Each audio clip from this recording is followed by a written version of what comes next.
आपसे हम स्थितियां जरूर जानना चाहेंगे। देवेंद्र, इस वक्त वहां पर किस तरीके का माहौल है? माहौल तो बहुत ही ज्यादा खराब है। यहाँ पे पूरी नाइट हो गई हमें जगह जगह। करीबन सेवरल यहाँ पे ब्लास्ट हुए हैं कीव के जस्ट बॉर्डर पे ही, जहाँ पे एंट्री होती है कीव की सिटी की।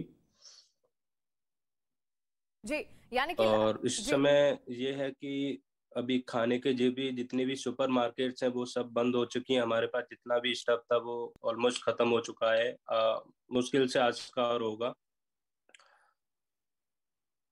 जी देवेंद्र, यानी कि लगातार धमाकों की आवाज आ रही है और खाने पीने का भी आप किस तरीके से आप स्टोरेज कर रहे हैं, क्योंकि आप बोल रहे हैं कि खाने पीने की भी धीरे अभी धीरे कमी होने लगी है। स्टोरेज जहां तक हमने किया था वो खत्म हो गया है, क्योंकि मार्केट अब कोई भी लोकल मार्केट तो बिल्कुल भी नहीं खुली है। सुपर मार्केट जितने भी थे वो बंद हो चुके हैं। यानी सुपरमार्केट्स बंद हो चुकी हैं और बाकी जो दुकानें हैं वहां पर भी अब धीरे धीरे खाने पीने के सामान की आपूर्ति धीरे धीरे खत्म हो रहे हैं वो सामान। लेकिन अब आपको आगे की राह क्या दिख रही है? किस तरीके से यूक्रेन की जो गवर्नमेंट है वो आपकी मदद कर रही है? क्या आप वहां से निकल पा रहे हैं? नहीं, अभी एक्चुअली में यहाँ पे तो कोई भी हमारे पास कोई हेल्प आई नहीं है। और जो भी यहाँ से निकलने के लिए इम्पॉसिबल है हमारे लिए, क्योंकि जो भी बॉर्डर है रोमानिया या पोलैंड का वो यहाँ से 600-700 किलोमीटर की दूरी पे है। यानी कि अप्रोक्स 10 से 11 घंटे लगेंगे यहाँ से जाने में। और रशिया जो है बिल्कुल कीव में ही एंटर मूव कर रही है, तो यहाँ से निकलना बिल्कुल इम्पॉसिबल है विदाउट सपोर्ट। जी तुम बिना सपोर्ट के यहाँ से बिल्कुल भी नहीं निकल सकते हैं। खतरे से खाली बिल्कुल भी नहीं है। देवेंद्र, फिलहाल आपको क्या कहा गया है यूक्रेन की गवर्नमेंट की ओर से, इंडियन एम्बेसी की ओर अभी से क्या कहा गया उन्होंने है? कोई कुछ भी नहीं कहा है। एक एडवाइजरी कल निकाली थी कि आप अपने तरीके से जैसे भी बॉर्डर पे पहुंच जाओ, तो वहां से हम आपको इंडिया के लिए जो भी है पोलैंड या रोमानिया में फ्लाइट्स आएंगी वहां से एविक्यूएट करा देंगे। तो मेन प्रॉब्लम ये है कि यहाँ से हमें बॉर्डर के लिए कैसे जाना है, वो नहीं जा पा रहे हम यहाँ से। जी, यानी यहां से आपको बॉर्डर तक पहुंचना है रोमानिया की, क्योंकि उसी के बाद आप बाहर भी निकल सकते हैं। आपके साथ और जी, कितने बच्चे होंगे देवेंद्र? कितने छात्र और हैं? एक्चुअली में मेरे साथ तो अभी हम यहाँ पे 2-3 स्टूडेंट हैं, बट मेरे आसपास बिल्कुल यानी कि नेक्स्ट जो भी स्ट्रीट है उसमें बच्चे हैं 3-4। यानी कि हम टोटल मिला के करीब करीब 40 से 50 स्टूडेंट हैं। स्टूडेंट तो काफी हैं यूक्रेन में, लेकिन अभी जितना मैं पर्सनली सबको जानता हूँ, मेरी बात हो रही है, वो 40 से 50 स्टूडेंट हैं। जी, यानी 40 से 50 स्टूडेंट्स आप सब फंसे हुए हैं। देवेंद्र, आपकी क्या एमएससी में कोई बातचीत अभी तक हुई है? वहां की ओर से आपको कुछ कहा गया हो? कोई विदेश नहीं मंत्रालय, अभी। भारतीय विदेश मंत्रालय से आपका बात कोई कोई नहीं कांटेक्ट? हुई है हमारी। कोई कांटेक्ट नहीं हुआ है। एक में काफी ट्राई भी किया है तो कांटेक्ट हो नहीं पाया है उनसे। और एक मैंने ग्रुप भी बनाया, तो उसमें से कुछ बच्चों ने शायद बात की थी, तो उनका भी कोई संपर्क नहीं हो पाया है। यानी अभी किसी भी तरीके का कोई संपर्क नहीं हो पाया। देवेंद्र, कई जगह हम ये भी देख रहे हैं लोग वहां पर पानी की कमी भी महसूस करने लगे, कटोरों में और बाल्टियों पानी में पानी भरकर वो एक्चुअली रख में, रहे हैं। हाँ जी, कल नाइट एक्चुअली में अभी तो हम टेप वाटर पी रहे हैं यहाँ पे, क्योंकि पानी की सप्लाई बिल्कुल बंद है पीने की, तो टेप वाटर पी रहे हैं यहाँ पे।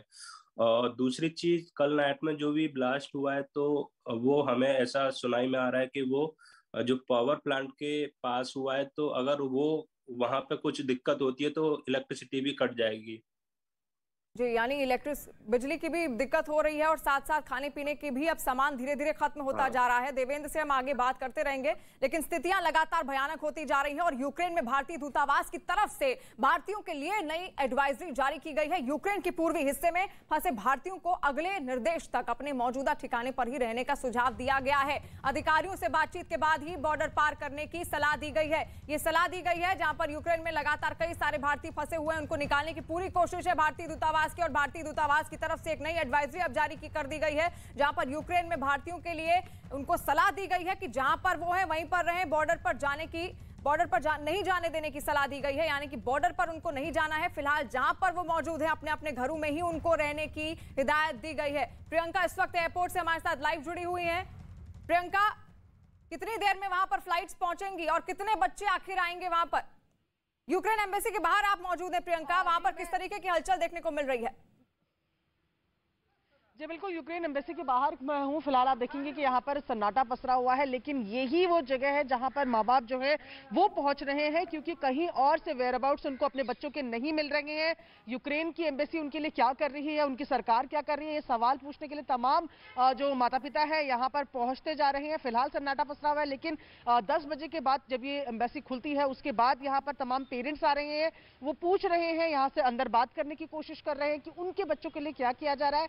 जिस तरीके से देवेंद्र ने अभी बताया कि वहां पर पानी का संकट बना हुआ है, साथ ही बच्चों के खाने पीने की व्यवस्था भी वहां पर नहीं हो पा रही है, सुपरमार्केट्स बंद है, लोकल मार्केट्स बंद है। तो ऐसे में सरकार क्या कर रही है बच्चों के लिए, उन वो सवाल पूछने के लिए लगातार यहाँ पर माँ बाप पहुंचते जा रहे हैं। प्रियंका, यानी कि लोग वहां पर परिजन इकट्ठा हो रहे हैं बाहर यूक्रेन की एम्बेसी के बाहर, क्योंकि उनके कई ऐसे बच्चे हैं जो वहां पर फंसे हुए हैं और उनको निकालने के लिए उनकी कोशिश है। लेकिन इस वक्त की बड़ी खबर आ रही है, रूस और यूक्रेन की सेना के बीच में संघर्ष जारी है। कीव में लगातार धमाके हो रहे हैं। यूक्रेन की राजधानी कीव में भारी बमबारी की भी खबर है और आज रूस यूक्रेन युद्ध का तीसरा दिन है। 3 दिन बीत चुके हैं, आज तीसरा दिन है। सोचिए, 2 दिन की तबाही के बाद आज वहां के लोगों ने तीसरा दिन देखा और आज भी लगातार वही मंजर बना हुआ है। तबाही की तस्वीरें आप अपने टीवी स्क्रीन पर देख रहे हैं और कोशिश कर रहा है रूस की किसी भी तरीके से कीव जो राजधानी है यूक्रेन की वहां तक पहुंच पाए। लेकिन यूक्रेन की जो सेना है उसने कई ऐसे पुल तबाह कर दिए हैं जो कीव को बाकी डिस्ट्रिक्ट से, बाकी राज्यों से, बाकी जगहों से जोड़ते हैं, ताकि किसी भी तरीके से रूस की जो सेना है वो भीतर प्रवेश ना कर पाए और लोग जो कीव में हैं वो सुरक्षित रह पाए। कीव ही वो स्थान है जहां पर कई भारतीय भी फंसे हुए हैं, उनको निकालने की भी कोशिश है। लेकिन तस्वीरें आप देखिए, आज युद्ध का तीसरा दिन हो चुका है। रूस यूक्रेन की सेना में संघर्ष अभी भी लगातार जारी है। धमाकू बमबारी की आवाजें लगातार आ रही हैं। जो लोग हैं वो लगातार डरे हुए हैं और इस बीच आज एक प्लेन लोगों को लेकर, जो छात्र वहां पर फंसे उनको लेकर वापस लौटेगा और एयरपोर्ट से नीरज इस वक्त हमारे साथ बने हुए हैं। नीरज, इस वक्त क्या तस्वीरें वहां पर देखने को मिल रही हैं? क्या लोग, जो बच्चे हैं, उनके छात्रों के परिजन भी वहां पर पहुंचे हुए हैं? देखिए, एक अपडेट दे देता हूं। अभी पहली फ्लाइट जो है वो मुंबई आ सकती है। पहली फ्लाइट रोमानिया से मुंबई आ सकती है, दिल्ली उसके बाद आएगी। इस तरह के अपडेट आ रहे हैं और कोई मिनिस्टर पीयूष गोयल मुंबई जा सकते हैं उन छात्रों को रिसीव करने जो पहली फ्लाइट से पहले बैच के माध्यम से आएंगे। दूसरी अहम बात बता दें कि रोमानिया को क्यों चुना गया है छात्रों को निकालने के लिए।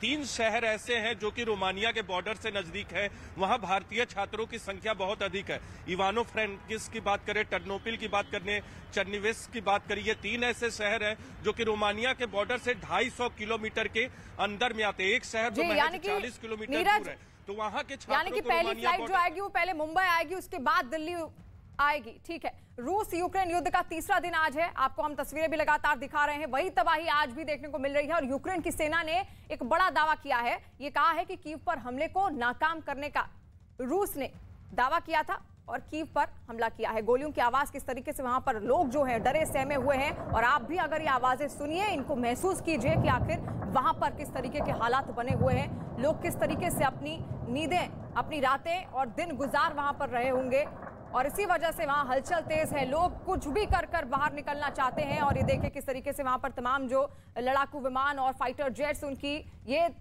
तबाह तस्वीर।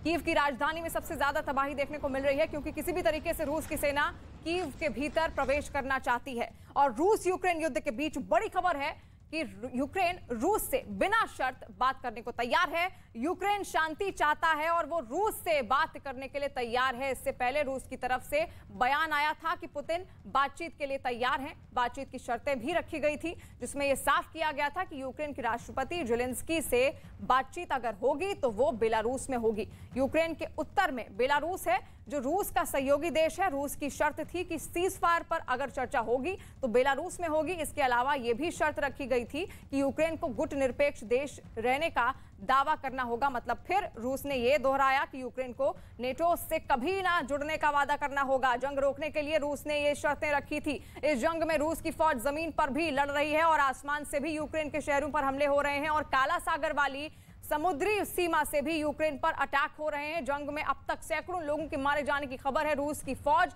दावा कर रही है कि उन्होंने यूक्रेन की राजधानी कीव के बहुत बड़े हिस्से पर कब्जा कर लिया है। यानी कि यूक्रेन ने बिना किसी भी शर्त बातचीत का मसौदा आगे बढ़ाया है रशिया की ओर। और यूक्रेन पर रूस के हमले पर नेटो की बैठक हुई है। बैठक के बाद नेटो ने कहा है कि वो यूक्रेन को समर्थन देना जारी रखेंगे। साथ ही नेटो ने अपने 30 इलाकों में 100 फाइटर जेट समेत सेना तैनात कर दी है, जो किसी भी कार्रवाई का जवाब देने के लिए तैयार है। नेटो की ओर से यह भी कहा गया है कि रूस अपनी सेना को यूक्रेन से तत्काल वापस बुलाए। नाटो की ये बैठक ऐसे समय में हुई जब रूस के राष्ट्रपति व्लादिमीर पुतिन ने साफ संदेश दिया कि यूक्रेन सरेंडर करे। पुतिन के बयान के बाद यूक्रेन के राष्ट्रपति जेलेंस्की ने बातचीत का न्योता दिया। रूस ने 24 फरवरी को यूक्रेन पर हमला कर दिया था और रूस की सेना यूक्रेन की राजधानी कीव के करीब तक पहुंच चुकी है। Attack on Ukraine is more than an attack on Ukraine. It's a devastating, horrendous attack on innocent people in Ukraine, but it is also an attack on the whole European security order, and that's the reason why we take it so extremely seriously.